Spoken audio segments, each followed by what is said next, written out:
Democrats are meddling in Colorado's Republican primaries for governor and Senate, boosting certain candidates as more extreme, hoping that extreme is exactly what Republican primary voters want.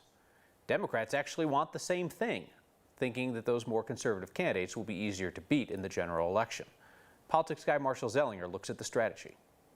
How conservative is Ron Hanks? If you didn't know any better, this attack ad is trying to get primary voters not to choose Republican U.S. Senate candidate Ron Hanks. He says Joe Biden's election was a fraud. The thing is, it is paid for by a group that does not want any Republican to win and may have an ulterior motive. This ad is clearly an effort to help Ron Hanks win the primary, even though it purports to be attacking him.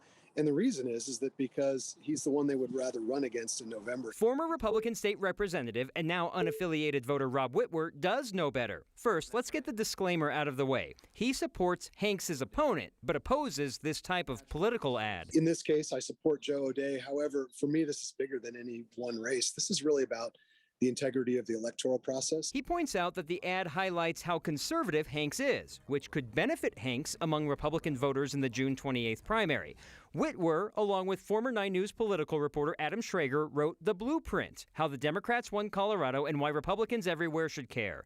In that book, they wrote about the 2010 Republican primary for governor. That's the one where Dan Mays, a lesser-known, lesser-funded candidate, beat Scott McGinnis by 5,000 votes, following a plagiarism scandal for McGinnis.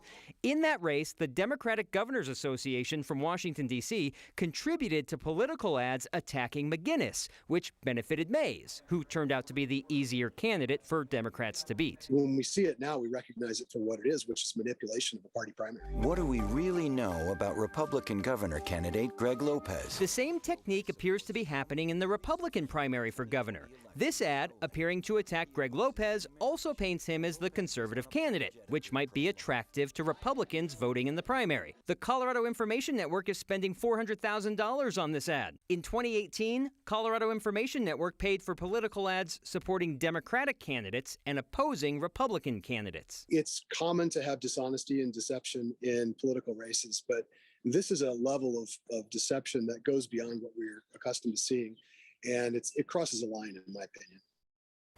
Back to that Hanks ad, a spokesperson for Democratic Colorado told me in an email, the group is committed to ensuring that Colorado does not elect a Republican to the U.S. Senate. And it appears, based on Colorado's voter makeup and money in politics these days, that if Hanks were the candidate, Senator Michael Bennet might have the easier chance at being reelected versus Joe O'Dea, because clearly they're not running ads against Joe O'Dea. Yeah.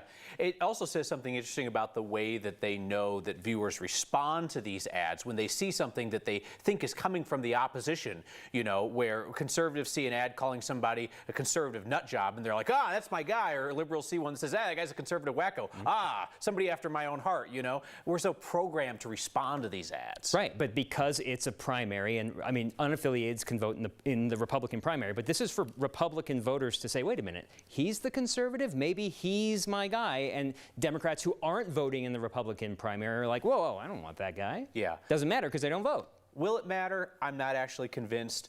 Will somebody potentially blame a loss on this? Oh, 100%. 100%. Marshall, thank you.